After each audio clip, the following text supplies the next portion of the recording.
Hello दोस्तों, बेलिज्म academy YouTube channel में आपका फिर से बहुत बहुत स्वागत है। दोस्तों, आज के इस वीडियो में हम मोस्ट इंपॉर्टेंट क्वेश्चंस को सॉल्व करने वाले हैं जो कि आपके यूपी टेट, सुपर टेट, साथ ही साथ आपके यूपी पीईटी एग्जाम के लिए मोस्ट इंपॉर्टेंट है। दोस्तों, इस वीडियो में मैंने सारे क्वेश्चन सेलेक्टेड लिए हैं जो कि आपके सिलेबस पर बेस्ड होंगे, साथ ही साथ आपके प्रीवियस ईयर क्वेश्चन पर बेस्ड होंगे। तो वीडियो को ध्यान से देखिएगा और वीडियो के लास्ट में मुझे जरूर बताइएगा कि आज के इस वीडियो में आपके कितने क्वेश्चन सही हुए। तो बिना देरी करते हुए चलिए शुरू करते हैं सबसे पहले क्वेश्चन से। सबसे पहला क्वेश्चन है, विश्व की सबसे लंबी पर्वत श्रृंखला एंडीज कहाँ स्थित है? ऑप्शन आपके सामने एशिया, ऑप्शन बी उत्तरी अमेरिका, ऑप्शन सी अफ्रीका या फिर ऑप्शन डी दक्षिणी अमेरिका। इसका सही आंसर हो जाएगा ऑप्शन डी दक्षिणी अमेरिका। दोस्तों, यहाँ पर आपके दो क्वेश्चन इंपॉर्टेंट तैयार हो सकते हैं। सबसे पहला क्वेश्चन अगर आपसे पूछा जाता है तो ये पूछा जाएगा कि विश्व की सबसे लंबी पर्वत श्रृंखला कौन सी है, तो याद रखिएगा एंडीज पर्वत श्रृंखला है। और अगर आपसे पूछा जाता है कि यह किस महाद्वीप पर स्थित है, तो याद रखिएगा दक्षिणी अमेरिका में स्थित है। अगला क्वेश्चन, ग्रैंड ट्रंक रोड का निर्माण किसने करवाया था? ऑप्शन आपके सामने Akbar, option B Sher Shah Suri, option C Humayun या फिर ऑप्शन डी शाहजहां। इसका सही आंसर हो जाएगा ऑप्शन बी शेरशाह सूरी। दोस्तों, याद रखिएगा कि भारत की सबसे लंबी सड़क ग्रैंड ट्रंक रोड है और इसका निर्माण शेरशाह सूरी ने करवाया था। अगला क्वेश्चन, चट्टानों की आयु ज्ञात करने के लिए किस विधि का प्रयोग किया जाता है? ऑप्शन आपके सामने है कार्बन डेटिंग विधि, ऑप्शन बी यूरेनियम डेटिंग विधि, ऑप्शन सी वार्षिक विलय गणना विधि या फिर ऑप्शन डी इनमें से कोई नहीं। इसका सही आंसर हो जाएगा ऑप्शन बी यूरेनियम डेटिंग विधि। दोस्तों, याद रखिएगा कि चट्टानों की आयु ज्ञात करने के लिए यूरेनियम डेटिंग विधि का प्रयोग किया जाता है। अगर आपसे पूछा जाता है कि जीवाश्मों की आयु ज्ञात करने के लिए किस विधि का प्रयोग करते हैं, तो याद रखिएगा कार्बन डेटिंग विधि का प्रयोग करते हैं। और अगर आपसे पूछा जाता है कि पेड़ों की आयु ज्ञात करने के लिए किस विधि का प्रयोग करते हैं, तो याद रखिएगा वार्षिक विलय गणना विधि के आधार पर की जाती है। अगला क्वेश्चन, भारत के किस राज्य की सीमा तीन ओर से बांग्लादेश से घिरा है? ऑप्शन आपके सामने Sikkim, option B Tripura, option C Meghalaya या फिर ऑप्शन डी अरुणाचल प्रदेश। इसका सही आंसर हो जाएगा ऑप्शन बी त्रिपुरा। दोस्तों, याद रखिएगा कि त्रिपुरा एकमात्र ऐसा राज्य है जिसकी सीमा तीन ओर से बांग्लादेश से घिरा हुआ है। अगला नेक्स्ट क्वेश्चन है, सौर मंडल का सबसे ऊंचा पर्वत कौन सा है? ऑप्शन आपके सामने है डोंकेसबर्ग, ऑप्शन बी निक्स Olympia, option C Olympus Massey या फिर ऑप्शन डी माउंट एवरेस्ट। इसका सही आंसर हो जाएगा ऑप्शन बी निक्स ओलंपिया। दोस्तों, याद रखिएगा कि जो निक्स ओलंपिया है ये मंगल ग्रह पर स्थित है और ये माउंट एवरेस्ट से लगभग 3 गुना ज़्यादा ऊंचाई है। तो याद रखिएगा कि जो निक्स ओलंपिया है ये सौर मंडल का सबसे ऊंचा पर्वत है। और अगर आपसे पूछा जाता है कि किस ग्रह में है, तो याद रखिएगा मंगल ग्रह में है। अगला क्वेश्चन, ऑयल ऑफ विट्रॉल किसे कहा जाता है? ऑप्शन आपके सामने copper sulphate, option B sodium chloride, option C nitric अम्ल या फिर ऑप्शन डी सल्फ्यूरिक अम्ल। इसका सही आंसर हो जाएगा ऑप्शन डी सल्फ्यूरिक अम्ल। दोस्तों, याद रखिएगा कि सल्फ्यूरिक अम्ल को ऑयल ऑफ विट्रॉल कहा जाता है। और अगर आपसे पूछा जाता है कि ब्लू विट्रॉल किसे कहा जाता है, तो याद रखिएगा कि कॉपर सल्फेट को ब्लू विट्रॉल। नेक्स्ट क्वेश्चन है, किस ग्रह को गैसों का गोला भी कहा जाता है? ऑप्शन आपके सामने बुध, ऑप्शन बी शुक्र, ऑप्शन सी शनि या फिर ऑप्शन डी वरुण। इसका सही आंसर हो जाएगा ऑप्शन सी शनि। दोस्तों, याद रखिएगा कि शनि ग्रह को ही गैसों का गोला भी कहा जाता है और इसे काला ग्रह भी कहा जाता है। अगर आपसे पूछा जाता है कि किस ग्रह के चारों ओर छल्ले पाए जाते हैं, तो याद रखिएगा शनि ग्रह के चारों ओर पाए जाते हैं। अगर आपसे पूछा जाता है कि सबसे चमकीला ग्रह कौन सा है, तो याद रखिएगा शुक्र ग्रह है। अगर आपसे पूछा जाता है कि सबसे छोटा ग्रह कौन सा है, तो याद रखिएगा बुध ग्रह है। और अगर आपसे पूछा जाता है कि हरा ग्रह किसे कहा जाता है, तो याद रखिएगा वरुण ग्रह को कहा जाता है।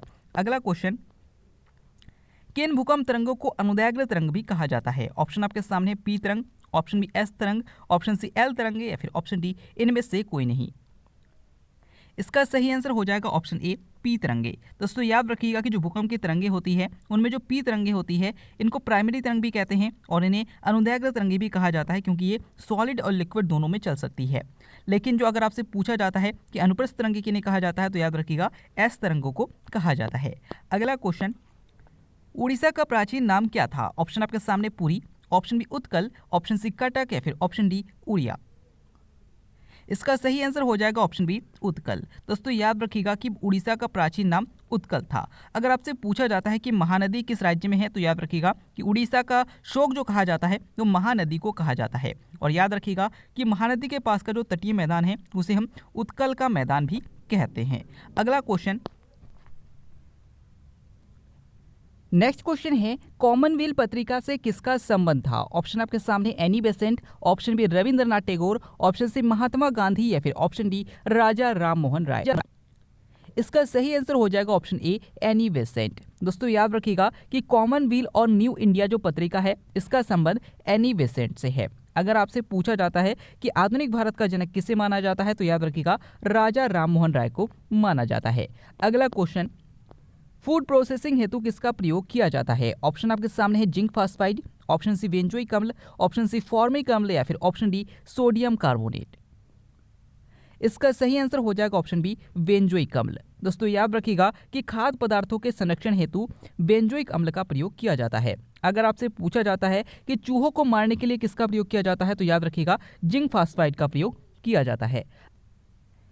नेक्स्ट क्वेश्चन है, सुएज नहर किन दो सागरों को मिलाती है? ऑप्शन आपके सामने है भूमध्य सागर से लाल सागर को, ऑप्शन बी अरब सागर से काला सागर को, ऑप्शन सी काला सागर से लाल सागर को या फिर ऑप्शन डी हिंद महासागर से लाल सागर को।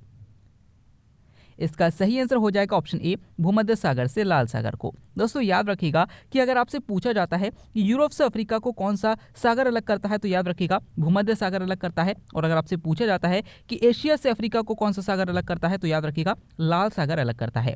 और याद रखिएगा कि इन दो सागरों को यानी कि जो भूमध्य सागर है और जो लाल सागर है इन दोनों को जो जोड़ने का कार्य करता है वो सुएज नहर करता है। तो याद रखिएगा इंपॉर्टेंट है। अगला क्वेश्चन, भारतीय जागृति का जनक किसे माना जाता है? ऑप्शन आपके सामने है Akbar, option B Swami Vivekananda, option C Mahatma Gandhi या फिर ऑप्शन डी राजा राम मोहन राय। इसका सही आंसर हो जाएगा ऑप्शन डी राजा राम मोहन राय। दोस्तों याद रखिएगा कि राजा राम मोहन राय को ही भारतीय जागृति का जनक या फिर आधुनिक भारत का जनक भी माना जाता है। अगला क्वेश्चन, महात्मा गांधी को सर्वप्रथम राष्ट्रपिता किसने कहा? ऑप्शन आपके सामने है चर्चिल, ऑप्शन बी चेरोल, ऑप्शन सी सुभाष चंद्र बोस या फिर ऑप्शन डी रविंद्रनाथ टैगोर।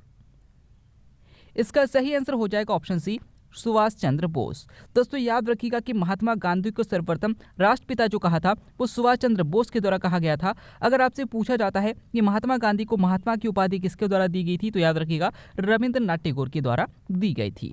अगला क्वेश्चन, बंगाली देशभक्ति की बाइबिल किसे माना जाता है? ऑप्शन आपके सामने है गोरा, ऑप्शन बी आनंद मठ, ऑप्शन सी देवदास या फिर ऑप्शन डी गीतांजलि। इसका सही आंसर हो जाएगा ऑप्शन बी आनंद मठ। दोस्तों याद रखिएगा कि जो हमारा जो राष्ट्रीय गीत है वंदे मातरम इसको इसी आनंद मठ से लिया गई है। अगर आपसे पूछा जाता है कि बंगाली देशभक्ति की बाइबिल किसे कहते हैं तो याद रखिएगा इसी आनंद मठ को कहा जाता है। अगर आपसे पूछा जाता है कि बांग्लादेश का जो राष्ट्रीय गान है आमार सोनार बांग्ला इसको किसके द्वारा लिखा गया है तब भी आपका आंसर हो जाएगा रविंद्रनाथ टैगोर के द्वारा लिखा गया है। अगला क्वेश्चन, रोवर्स कप किस खेल से संबंधित है? ऑप्शन आपके सामने football, option B volleyball, option C cricket या फिर ऑप्शन डी गोल्फ। इसका सही आंसर हो जाएगा ऑप्शन ए फुटबॉल। दोस्तों याद रखिएगा कि रोवर्स कप का संबंध जो है वो फुटबॉल खेल से संबंधित है। और अगर आपसे पूछा जाता है कि आयरन शब्द का संबंध किस खेल से है तो याद रखिएगा गोल्फ से है।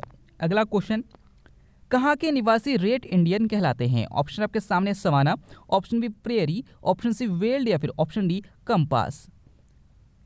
इसका सही आंसर हो जाएगा ऑप्शन बी प्रेरी। दोस्तों याद रखिएगा कि जो प्रेरीय घास के मैदान होते हैं यहाँ पर जो निवासी रहते हैं उनको रेड इंडियन कहा जाता है। अगर आपसे पूछा जाता है कि प्रेरी घास के मैदान कहाँ स्थित है तो याद रखिएगा अमेरिका और कनाडा में है। अगर आपसे पूछा जाता है कि कंपास कहाँ पर है तो याद रखिएगा ब्राज़ील में है। अगर आपसे पूछा जाता है कि सवाना कहाँ पर है तो याद रखिएगा अफ्रीका में है। और अगर आपसे पूछा जाता है कि वेल्ड कहाँ पर है तब भी आपका आंसर हो जाएगा अफ्रीका में है। अगला क्वेश्चन, किस नदी को बांग्लादेश में जमुना के नाम से जाना जाता है? ऑप्शन आपके सामने Ganga, option B Yamuna, option C Brahmaputra या फिर ऑप्शन डी हुगली।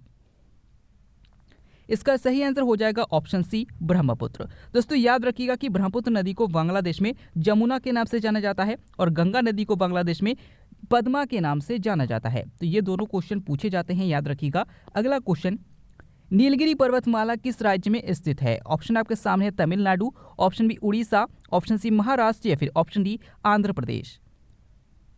इसका सही आंसर हो जाएगा ऑप्शन ए तमिलनाडु। दोस्तों याद रखिएगा कि नीलगिरी पर्वतमाला जो है वो तमिलनाडु में स्थित है और इसकी सबसे ऊंची चोटी जो है वो ध्यान रखिएगा दूधा बेट्टा है। और अगर आपसे पूछा जाता है कि प्रसिद्ध पर्यटन स्थल जो कि ऊटी है ये कहाँ पर है तो भी आपका आंसर हो जाएगा नीलगिरी की पहाड़ी पर स्थित है।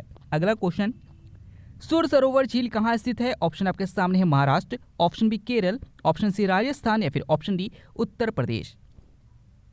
इसका सही आंसर हो जाएगा ऑप्शन डी उत्तर प्रदेश। दोस्तों याद रखिएगा कि सुर सरोवर झील जो है वो उत्तर प्रदेश में स्थित है।